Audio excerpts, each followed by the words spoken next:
तो भक्त ने कहा कि पहला वर दे दो कि मेरी शादी हो जाए, दूसरा वर दे दो कि मेरे बच्चे हो जाएं, और तीसरा वर ये देना कि मैं 3 वचन और मांग सकूं, 3 वरदान और मांग सकूं।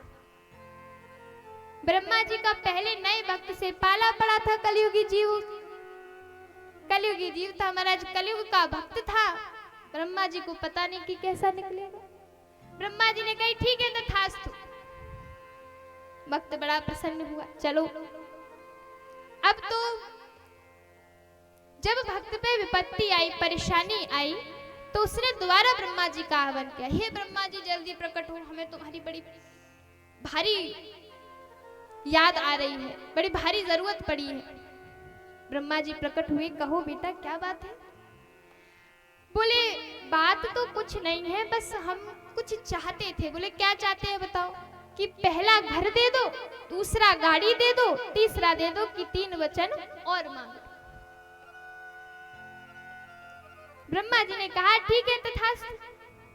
अब तो उसको जब भी जरूरत पड़ती ब्रह्मा जी इसका आह्वान करता, ब्रह्मा जी जल्दी आओ, बहुत बड़ी भारी विपदा पड़ी है, जल्दी आओ। ब्रह्मा जी आ जाते।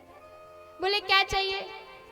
बोले ज्यादा तो कुछ नहीं चाहिए, थोड़ा नाम हो जाए दुनिया में, पैसा ज्यादा आ जाए, और तीसरा तो आपको पता ही है 3 और मांग लो।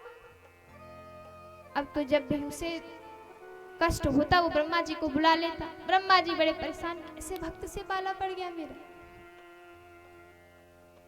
ब्रह्मा जी दौड़े दौड़े गए भगवान नारायण के पास।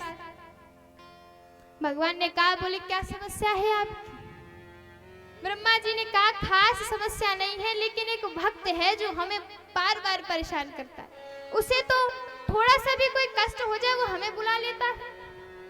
चलो हम कहते हैं ठीक है कोई बात नहीं, लेकिन 2 वचन तो वो मांगता है, तीसरा वचन जब मांगता है तो कह देता है कि 3 वचन और मांग।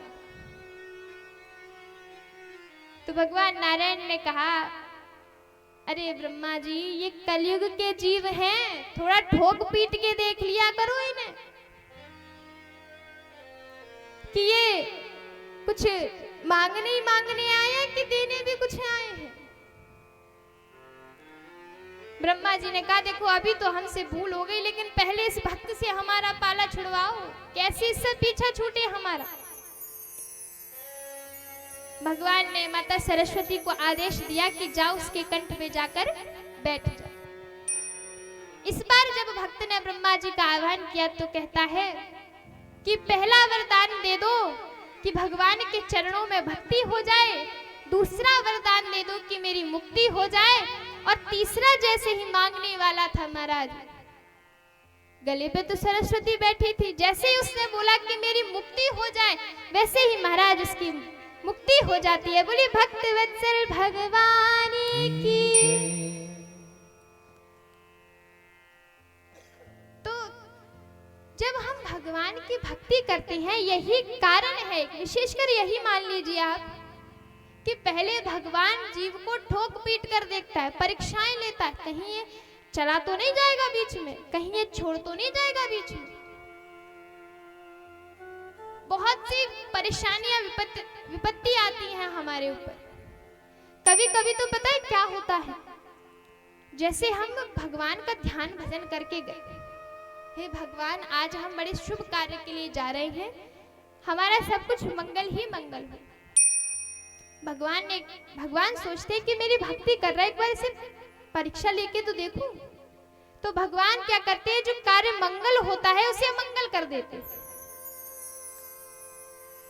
और अगर हम भगवान की भजन या पूजा आराधना न करके जाएं तो उस कार्य को मंगल कर देते हैं।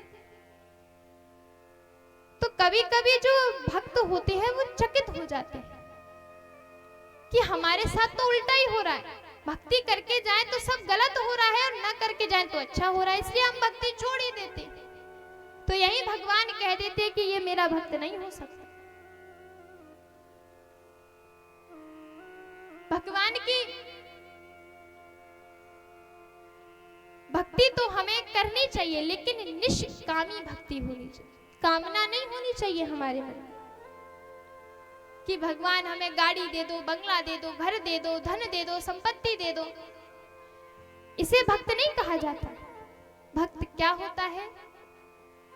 जिसके मन में कोई कामना ना हो, बस एक कामना हो, हे भगवान एक बार अपना दर्शन करा दो, एक बार अपने चरणों में प्रीति करवा दो, मेरा जीवन सफल हो जाएगा।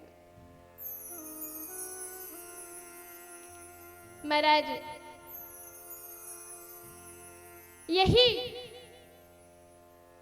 अगर हम ऐसी भक्ति करेंगे, निष्कामी भक्ति करेंगे, तो इन तीनों तापों से हमारा छुटकारा हो जाएगा। ये तीनों ताप हमें घेर नहीं सकते। अब कहा गया है कि इस संसार में कोई सुखी नहीं,